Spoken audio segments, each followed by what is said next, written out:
अस्सलाम वालेकुम। Welcome back guys. कैसे हो सब? तो स्टूडेंट, हम स्टार्ट करने वाले हैं 8 क्लास की उर्दू की बुक है मेरे पास। तो हमारे पास टॉपिक है चुगलखोर। तो ये टॉपिक नंबर 5 है हमारे पास। तो हम इसे आज स्टार्ट करेंगे। तो ये स्टार्ट हो रहा है। इत्फाक की बात, अगले वक्तों की बात है कि किसी गांव में एक चुगलखोर रहता था। दूसरों की चुगली खाना और एक दूसरे से बात करना उसकी आदत थी। मतलब ये चुगलखोर के बारे में कह रहे हैं कि पुराने वक्तों की बात है। पुराने ज़माने में एक चुगलखोर रहता था। वो दूसरों की बातें सुनकर एक बंदे को दूसरे बंदे से पहुंचाता था। इस तरह वो चुगलखोरी करता था, आपस में लोगों को लड़ाता था। तो आगे देख लेते हैं। और लाख कोशिश के बावजूद वो अपनी आदत को ना छोड़ सका। मतलब लोगों ने तरह तरह के हरबे इस्तेमाल किए, तरह तरह के हरबे यूज़ किए उसकी आदत छुड़वाने के लिए, मगर ये आदत वो ना छोड़ सका। दरअसल वो अपनी आदत से मजबूर था और इसी आदत की वजह से उसे अपनी मुलाजमत से भी हाथ धोना पड़ा। मतलब वो कह रहे हैं कि वो आदत से मजबूर था। वो अपनी आदत नहीं छोड़ सकता था। जो मर्जी कालें वो कहता था मैं आदत नहीं छोड़ूंगा। इस तरह जहाँ पे वो जॉब करता था उसकी जॉब भी ख़त्म हो गई। मतलब उसने ये अपनी आदत ना छोड़ी। तो उसने अपनी जॉब से भी हाथ धो धो दिया, लेकिन अब वो अपनी आदत से मजबूर था। तो आगे देख लेते हैं। चनाचा अब वो बेकार था। वो कह रहे हैं कि अब वो फजूल बंदा था। उसकी कोई वैल्यू नहीं थी माशरे में। तो वो वेला था, मतलब एक किस्म का फ्री था। तो उसने दूसरी मुलाजमत की बेहतरी कोशिश की, मगर कामयाब ना हो सका। वो कह रहे हैं वो दूसरी जगह पर भी अप्लाई करता रहा, दूसरी मुलाजमत ढूंढता रहा, मगर उसे कोई भी मुलाजमत देने के लिए तैयार ना था, क्योंकि वह चुगलखोर था। तो उसे कोई मुलाजमत नहीं मिलती थी। जहाँ पे जाता था वो चुगली करता था। वो एक बंदे की बात दूसरे बंदे को पहुँचाता था। इस तरह वो अपनी आदत से मजबूर था। उसे कोई भी मुलाजमत नहीं मिल रही थी।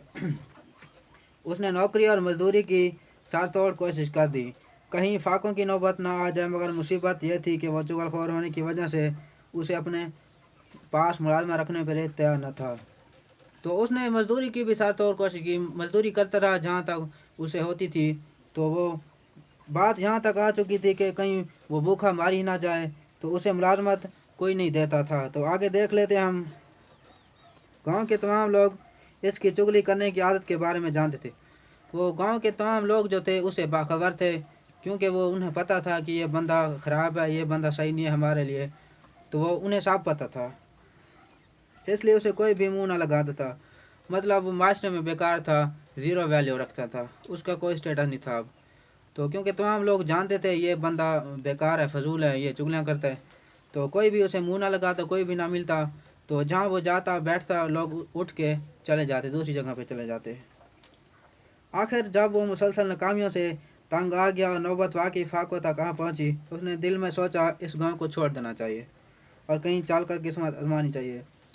आखिरकार जब वो मुसलसल नाकामियों की वजह से कोई उसे जॉब नहीं दे रहा था, कोई उसे मुंह नहीं लगाता था, ना कोई मजदूरी मिलती थी उसे, तो आखिरकार वो भूखे मरने की नौबत आ पहुंची। तो उसने सोचा आखिरकार अब यह जाना चाहिए इस गांव से, क्योंकि यहाँ पे कोई मजदूरी नहीं मिलती, ना कोई जॉब देता है। तो चुनाचा उसने थोड़ा बहुत ज़रूरी सामान लिया और गांव छोड़कर सफ़र पर रवाना हो गया, ताकि किसी दूसरे गांव या शहर में जाकर मजदूरी करे। तो उसने अपना सामान बांधा और फ़ौरन यहाँ से निकल गया। चलते चलते वो एक गाँव में जा पहुँचा। ये गाँव इसलिए नया था, वहाँ उसे कोई नहीं जानता था, इसलिए उसे उम्मीद थी कि यहाँ नौकरी मिल जाएगी। अब वो दूसरे गाँव में पहुँच चुका था। अब उसे फुल यकीन था कि अब उसे नौकरी मिलेगी, क्योंकि वो एक नए गांव में पहुँच चुका था, उसे कोई वहाँ पे जानता नहीं था। तो उसे नौकरी मिलना वहाँ पे आसान था, उसे मुकम्मल उम्मीद थी। लिहाजा वो एक किसान के पास गया और कहा मुझे आप अपनी मुलाजमत में रख लें। किसान ने उसे ड्राफ्ट किया, क्या तुम काम कर सकते हो? चुगलखोर ने जवाब दिया, मुझे खेती बाड़ी का सारा काम आता है, ये काम मैं अच्छी तरह कर सकता हूँ। आखिरकार वो एक किसान के पास पहुँच गया। तो उसने किसान से कहा, अपनी दरख्वास्त की, मुलाजमत की।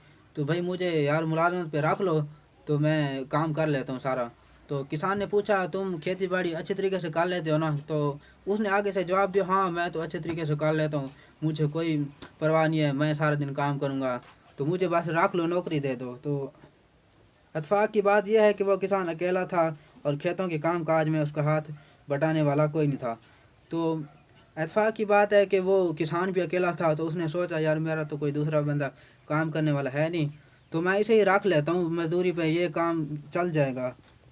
تو اس نے ملازمت کی ضرورت تھی، اسے ایک ملازم کی ضرورت تھی، اس نے سوچا چلو اسے ہی ملازمت رکھ لیتا ہوں، یہ بھی ضرورت مند ہے اور میرا کام بھی ہو جائے گا۔ تو کسان نے ایک طرفہ اس پر ترس کھایا کہ اسے بھی ملازمت مل جائے گی، میرا کام بھی ہو جائے گا، چلو ایک تیر سے دو شکار ہو جائیں گے، بھئی یہ بندہ بھی مزدور ہے، لاچار ہے، غریب ہے، تو اس کا کام بھی ہو جائے گا، اس کا گزارا ہو جائے گا، میرا کام بھی ہو جائے گا، چلو میری کھیتی باڑی میں ہاتھ بٹانے والا ایک بندہ آ جائے گا۔ تو اس نے اس پہ ملازمت پہ رکھ لیا۔ تو گائز اگلا ٹاپک کی تشریح ہم اگلے ویڈیو میں کریں گے، کیونکہ یہاں پہ اینڈ کرتے ہیں اپنی ویڈیو کا۔ یار محنت کیا کرو، پڑھتے رہا کرو، تو محنت کرنے سے ہی کامیابی ملتی ہے، ایک نہ ایک دن کامیابی مل ہی جاتی ہے۔ تو ملتے ہیں اگلی ویڈیو میں، تب تک کے لیے اگلے ٹاپک میں، تب تک کے لیے اللہ حافظ۔